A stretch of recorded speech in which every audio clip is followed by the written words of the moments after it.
BPF जिंदाबाद जिंदाबाद जिंदाबाद BPF जिंदाबाद जिंदाबाद जिंदाबाद हाग्रामा महिलारि जिंदाबाद जिंदाबाद जिंदाबाद हाग्रामा महिलारि जिंदाबाद जिंदाबाद जिंदाबाद BPF जिंदाबाद जिंदाबाद जिंदाबाद चिरां दुवार ब्लक BPF जिंदाबाद जिंदाबाद जिंदाबाद 14 नं चिरां दुवार जिंदाबाद जिंदाबाद जिंदाबाद हाग्रामा महिलारि जिंदाबाद जिंदाबाद जिंदाबाद BPF जिंदाबाद जिंदाबाद जिंदाबाद BPF जिंदाबाद जिंदाबाद जिंदाबाद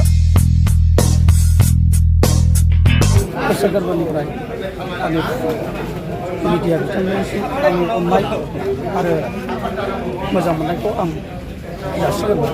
बेनो दिनै जोंनि फैफिननायनि उद्देश्यआ बेनोदि जों दाख्लि बावैसो जोङो मास मोनब्रैसोनि सिगां जोङो सारकाम्पाजोंनो जोङो थांदोंमोन इउपिपिएल दा जों थांनानै जोङो नुबाय बिथांमोननि माखासे सरकारा दिनै मा पजिसनाव दिनै फैगासिनो दं। जों बेखौ सिन्था खालामनानै जों दा हमनो हानानै जों दा फिर जोङो फुराना जोंनि जे बिपिएफ सरकारावनो जों दा फैफिनबाय। खारन जोङो नुदों बिथांमोना जोंनि नुनायाव माखासे बिसोरनि आदर्शफोरखौ जोङो एसे जों हमनो हादों। खारन बिसोरो जाहैबाय जों बेखौनो बुंगोन गोदान मानसिफोर थाङोब्ला बिथांमोननि आदर्शरा बिराद गेप जायो आरो माने गोदान मानसिफोरजों बिसोरो माने माबा होनो नागिरा खालामो आरो दा बेफोरखौ जों नुदों। बिदिनो जोङो माखासे बहुद सिन्था दावना खालामनानै दिनै जोङो थांनाय माबायाव जोङो बे प्राइमारिनिफ्राय माखासे बहुत मानसिफ्रा एसे थांदोंमोन। दा बेनिफ्राय किसुमाना मास मोनसेनि उनावनो सोरबाया फैफिनबाय। माखासे बिसिनि आदर्श बा माखासे माबाफोरखौ सरकार माखासे सलायनायखौ मोजां मोनैनि थाखाय बिथांमोना फैफिनबाय। आरो दाख्लै जोंनि सान्थिफुराव जोंहा बहुत माबा गेदारिं जादों।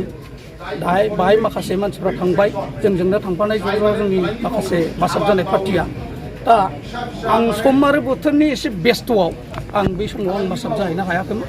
आं दिनैहाय फैबाय खारन आङो बुंनो थाङोबा बिपिएफ पार्टिनि थाखाय आङो गोदान नङा। खारन जोङो बहुद सिगांनिफ्रायनो जोङो बे बिपिएफ प्राइमारि थाइखाजरा प्राइमारिखौ जों गाबथानानै दोनबोनाय जोङो सलायबोनाय। बुंनो थाङोबा आंबो सासे बिपिएफ प्राइमारिनिनो भाइस प्रेसिडेन्ट आङो आजिलगे 16-17 बोसोर आं मावबोदों। पार्टि गठन जानायनिफ्रायनो आङो भाइस प्रेसिडेन्ट महराव इयुथआव आं दंबाय थायो आरो बेबायदि आं मावबोदोंमोन। दा हठातकरि आं दाख्लै माखासे माबा समजों जेन'बा माखासे माबाजों किसुमान माखासे माबानि थाखाय माने सानस्लाबनो हायैयाव आङो गावनि पार्टिखौ आङो एंगारनानै आङो बै गुबुन पार्टियाव आङो थांदोंमोन। दिनै आं बिसिनि माखासे माबाफोरखौ आं नुनानै दिनै फिर आङो आंनि फुराना पार्टियावनो आं दा फैफिनबाय। बेखिनियानो आंनि बुंनाय। दिनै बिथांमोना 5 बोसोर दिनै सरकार सलायदों। बिथांमोना जेबो मावाखै। बिथांमोननि मावनायखौ रायजो राजाफ्रासो खोन्थागोन नङा होमबा? आं बेखौ खोन्थानाय आंहा जेबो माबा गैया। बास बे सियर 100%। खारन जोङो जेरावबो नुजोब्बाय जों गिदिंजोब्बाय खना खनला। जोंनि माखासे लोगोफ्राबो बुङो बोरै जाखो आदा बोरै जागोन बेखौ खबर लाहरबाय थायो। जों बुङो जेबो जाला भाइफोर जेबो जाला। इउपिपिएल सरकारा फैदो जों ज' फैनानै ज' खामानि मावनो बास जों पार्टि सान्थिथ' बहा सान्थि फैदों। दाथ' जोंनि नुनायावथ' असान्थिसो।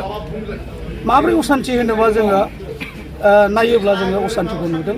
माब्रै नुदों होनोब्ला दिनै माखासे हमनानै ला मावनानै जाग्राफ्रा दिनै जेसेबांनाखि जोंनाव सिगांनि फुराना सरकारनि समाव जेसेबांनाखि माबा मोनसे डेभेलप माबा मोनसे फैदोंमोन हमनानै ला एनरेगानिफ्राय बेफोरबायदि खामानिया दिनै गैला।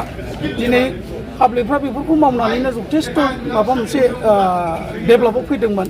जोंनि रायजो राजा जाम्बा जाम्बिफ्रा आइ आफाफ्रा दिनै बिथांमोनाबो बहुद खस्थ'। थिग बे बसुमतारी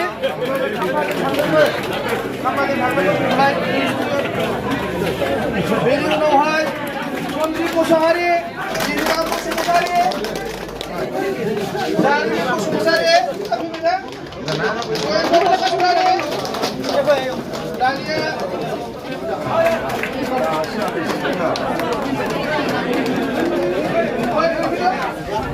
बिनुवा बसुमतारी बिनि उनाव सल्ला बसुमतारी